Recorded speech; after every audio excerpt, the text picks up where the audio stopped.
Please, Airmen, at ease. It's good to be here with you. Please have a seat. I see we have some beautiful families out there. You know, I served a few years in the Marine Corps, and I got to say, I'm pretty jealous. This is a pretty fine duty station, if I do say so myself. This is a beautiful country. I just spent the past few days here, actually. Some meetings, some downtime with the family, and we've had a very, very good time here in England. The United Kingdom, of course, is one of our great allies, so I think I speak for all the Pathfinders here. Is that right? What I say? And all of the Red Dragon folks as well? When I say that we are proud of the special relationship, and we are proud to work together with our British friends right here at Fairford Base. God bless you all. So, here's a simple thing. We've got a beautiful country here. We've got a beautiful alliance. And I think every single one of you know that for over 100 years, we have worked with our friends from the United Kingdom to achieve great victories. And if you look at the long sweep of history, every time something big happens for the world, every time a great victory is won for freedom and for peace and for prosperity, it is almost always the Brits and the Americans that do it together, and we win every single time we go to war together. You guys know that as well as anybody. But it's not just about going to war, and it's not just winning when we do.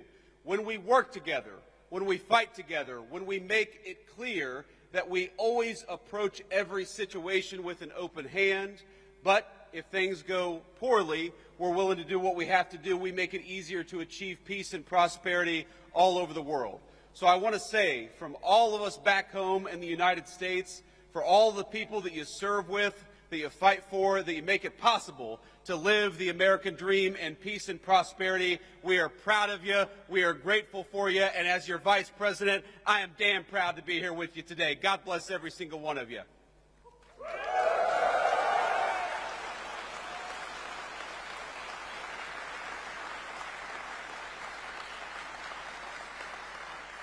Now, it would be impossible for me to list every single thing that has happened just from this single base over the past 100 years, from World War I to our operations against terrorists in Yemen. The history of this base, of its mission, of all of the things that we've done with our friends from the United Kingdom, it is a very, very proud tradition. So I won't try to list everything that we've done, but you guys know the mission, you guys know the story, and you guys know the history. We have done so much with our English friends, with our friends from the UK, and I started I started the week at a place called Chevening with the Foreign Secretary of the United Kingdom, further south in the country in a county called Kent. And what we did is we worked on one of our most important shared security goals in Europe, which is the end of the war between Russia and Ukraine. The President of the United States came in 6 months ago, and I just talked to him right before I came on the stage, and he said very simply that we are going to make it our mission as an administration to bring peace to Europe once again. But as you all know, it is impossible to bring peace anywhere unless the bad guys are also worried that we've got a hell of a fine Air Force and a hell of a fine military to back up the peace to begin with.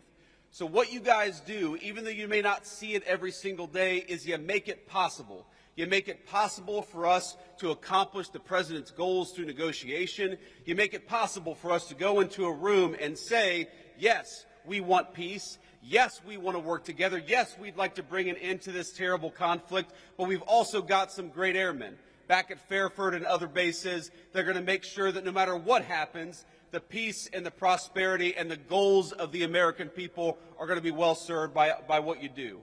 So I think if you look back at the last 6 months, if you look back at the number of lives that we've saved in Rwanda and the Congo, the President ended a 30-year war there. If you look at what we've done in the East Asia, where the President ended a conflict, in Serbia, Kosovo, where the President has brought peace to that area of the world, and now, in just a couple of days, with the President heading to Anchorage, Alaska, to try to achieve an end to this terrible war in Russia and Ukraine. You guys make that possible. You guys are the reason why we can go into a negotiation with strength. You guys are the reason why we have leverage in these conversations with world leaders, because they know that if we cut a deal, it is backed up by the finest fighting force anywhere in the world. And that is what makes your job so important. And that's what makes it so important and such a proud moment for me to be here with you today. Because nothing that I do, nothing that we do as an administration is possible without the hard work, the courage, and the skill that you guys bring to the job.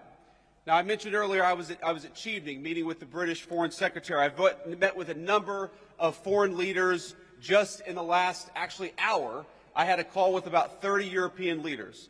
And over the past couple of days, I've met with a number of leaders across the UK, across political parties, across the generations, because that's one of the great things about the UK's special relationship with the United States is it cuts across political alliances, it cuts across political parties, it cuts across generations because we've been working together for literally centuries.